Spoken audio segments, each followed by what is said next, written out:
All right, well, it's Thursday, and we're going to make some more headway on Ron's Fitzpatrick's GPW T84. So, a couple of things of where we're at. So we've got our cluster gear in the bottom of the case. We've got our reverse idler in the bottom of the case. That's all secured. And I want to show you something. This tends to be a little bit of a problematic area here, is this interlock pin.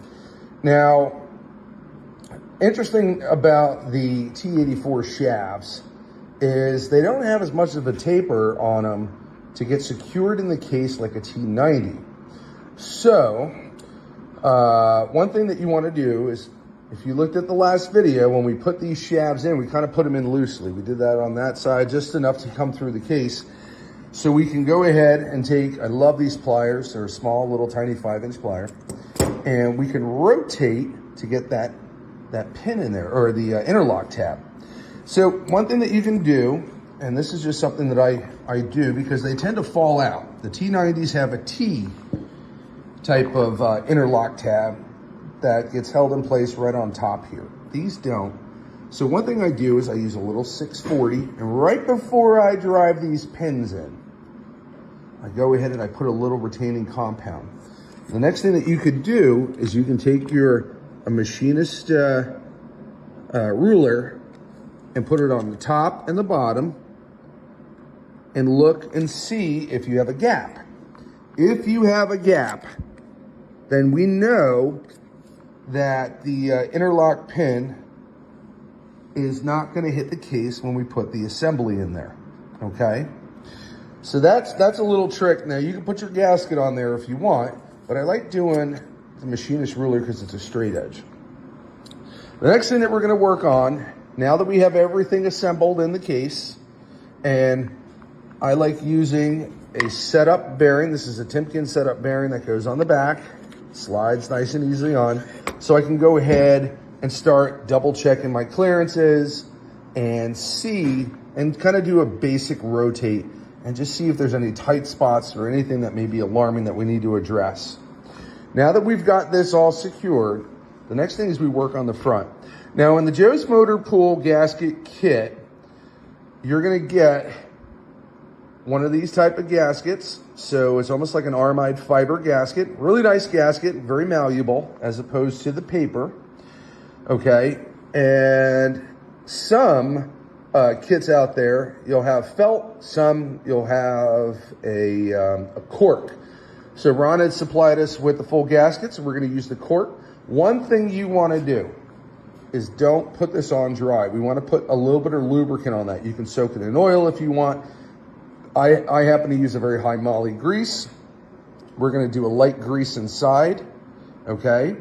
The gasket, or I should say too, the bearing is also secured with 640.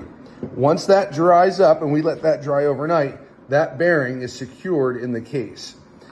If you decide to put the bearing in without any sealant, preferably 640 or 620, what can happen is, let's say you put the transmission in, okay, and you don't index the bell housing properly, or do a run out test, meaning you put the bell housing on the motor and you do a dial indicator to make sure that everything is in line. Well, what happens is, with that excessive run out, the shaft moves up and down and it wears out the case. So we want to make sure that that's secured. On the back side of the gasket, we use a little bit of Permatex number 2 lightly, just enough to hold this gasket in place. The next thing we do is we lubricate the inside here with that high moly grease, and we do a very light coat of Permatex number 2, okay? It's also imperative that we use a little bit of Permatex number 2 on the bolt threads. Now, some guys will use anaerobic sealant. Anaerobic sealant cures in the absence of oxygen. We have oxygen going through here, right? We have air. So I like using a Permatex number 2 because it still stays a little malleable, okay? So the next thing that we're gonna do is we're gonna line our bearing retainer up, and we're gonna slide that over We'll secure it to the case, and we have some new bolts with copper thrust washers and a little bit of Permatex #2. And we're gonna lightly hand thread every single bolt in so we don't have any risk of stripping the threads that are in there, okay? So we're gonna go ahead and do that. And then we're gonna go ahead and torque these bolts, okay? And the torque spec can be found in your manual, okay? If for some odd reason, when you're working on your Willys Jeep and you can't find the torque spec, well, there's an ASME mechanical engineering guide that has a torque spec for every single bolt and the substrate that bolt is going into. A 3/8 bolt can only be torqued so much. Generally, that happens to be, I want to say, around 23 to 28 foot-pounds. These are 5/16 bolts, so they're going to be a little bit less, okay? Now, keep in mind, when you're working with copper sealing washers, is that when you first torque these bolts down, you're compressing the copper first. So you're going to go through multiple torque sequence to make sure that that is all nice and snug. Once your bearing retainer is on, and we have everything where we want it, we can then take a setup bearing, okay? And I've had this for many years. It was a brand new bearing. And we can toss it on the back, okay? And then start assembling our shift rails. Now, when you're doing the back, there are a couple of different ways to do it, all right? Some T84 cases require a seal, and that's primarily for that open bearing. If you're gonna be using a sealed bearing, which we will be on here, we don't need that seal. Sometimes what I find is that seal will actually pop through the case. That becomes a problem, okay? Now on Ron's build, what he wants to do is put one of the oil slingers on, put the bearing on, so oil slinger goes on, bearing goes on, and then another oil slinger, okay? I've seen this a couple of times. If you're gonna do this approach, we need to make sure that when we put the bearing on, that the slinger doesn't protrude out of the end of this lip here. If it does, it pushes the whole main shaft forward, okay? And that is that's one of the things that you wanna watch for, okay? Now in this case, we can do that. If on a case you don't wanna put the slinger on, which is totally fine, and you put your retainer on and secured, and you find that the rear spacer is recessed into the case a little bit more than you would like, that's when you would add your shims. Ideally, what we want is the bearing to secure it up against the spacer, okay? But not so far past the spacer that when we put the bearing on and secure the transfer case that it pushes the main shaft forward. When it pushes the main shaft forward, it pushes the third gear blocking ring up against the input shaft and can cause binding. So there's a juggling match. So what you can do is just take your finger and push it up against the main shaft. And ideally, for a blocking ring, it's around 10 to around 14 thousandths of just clearance. If you can shoot for 10, that's a pretty good number. Not all cases are alike, so we have to make some alterations on there, okay? But that is gonna be how you index the main shaft. Not all main shafts need spaces. If your kit comes with all of the shims and you put it on there and you don't measure, and I'll see if we can take this out, and you don't measure,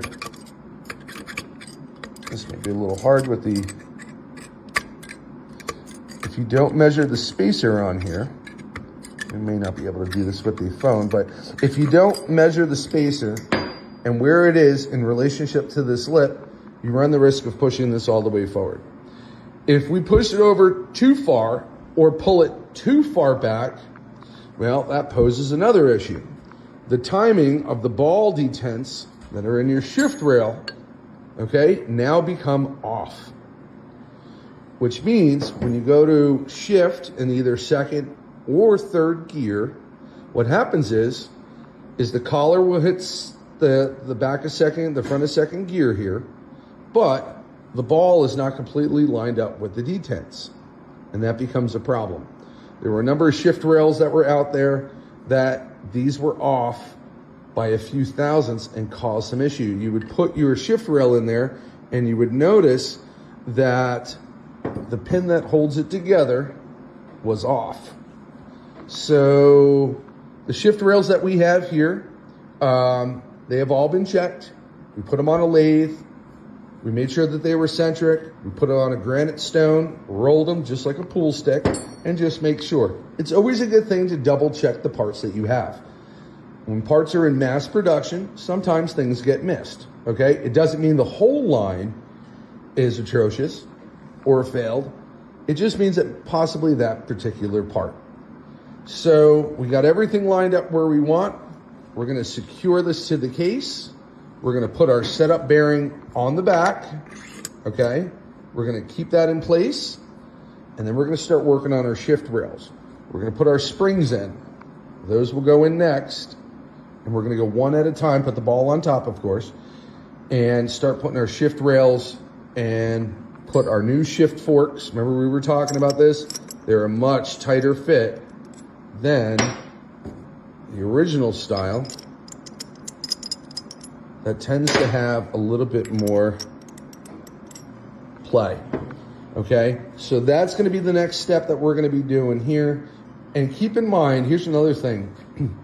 There were multiple springs that were offered. I've seen some are real short on the first and reverse, longer on the 2-3. Keep in mind that we're working on something that's 80 plus years old. These cavities where the springs go sometimes get rusted out. And when they get rusted out, well, it makes the hole deeper, which means that we have to make accommodations for that. So even though you get a kit that is meant for a T84, it is hard to understand what modifications you have to do to that case based off of the age and the wear that you have there. So all these T84s are rather unique. Very rarely do I find one that is all the same where everything is super easy. Now in this, it's a little bit of a different story because we're using all new parts. Now, a couple of factors that can maybe throw a little bit of a wrench in the mix is the case, the bearing retainer, and other parts that are being reused. So take that into account. The case that we have here has been checked by Ron. He has the original prints on that case. So I think so far this is going rather smoothly. But there are a few adjustments that will need to be made either with shims or other areas in order to make things right. If you've got too much play out of second gear, keep in mind, we need oil there. If the gap is too small, though second gear doesn't move as much, we lose oiling back here, which chews up the gears. So it's a balancing act when you get in there. Same thing applies with your cluster gear, okay? We want to make sure that we have enough spacing in there to allow the oil to do what it needs to do. When you're just doing parades or you're just going around town with low miles, these units sometimes don't get hot enough and the oil viscosity is rather high and we start wearing parts. That's why it's good to use a updated oil that has some extra benefits to it. So let's go ahead and put the rear bearing retainer on and we'll start working on our shift rails.